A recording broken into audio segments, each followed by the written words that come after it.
بنا آواز کے رونا بڑا دردناک ہوتا ہے۔ تھک گئے ہو؟ دیکھو پریشان مت ہونا، وہ اپنے بندے کو مسلسل تکلیف میں نہیں رکھتا، راحتیں جلد نصیب ہوں گی انشاءاللہ۔ حضرت علی نے فرمایا، کسی کو تم دل سے چاہو اور وہ تمہاری قدر نہ کرے تو یہ اس کی بد نصیبی ہے، تمہاری نہیں۔ قدر کرو ان کی جو تم سے بنا مطلب کی چاہت کرتے ہیں۔ دنیا میں خیال رکھنے والے کم اور تکلیف دینے والے زیادہ ہوتے ہیں۔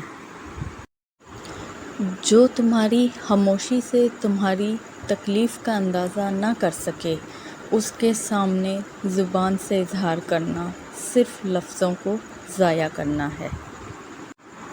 حضرت علی نے فرمایا، جب تم کسی کو اکیلا دیکھو تو سمجھ جاؤ کہ وہ ایک سچا انسان ہے، کیونکہ بھیڑ ہمیشہ منافقوں کے ساتھ ہوتی ہے۔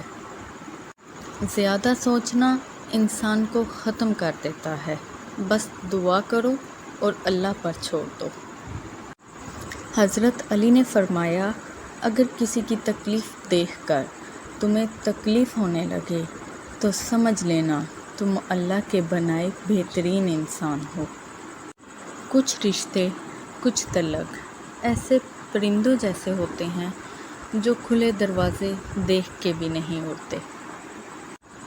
وقت دیا کرو اپنے چاہنے والوں کو، کسی اور نے دیا تو بے قدر ہو جاؤ گے۔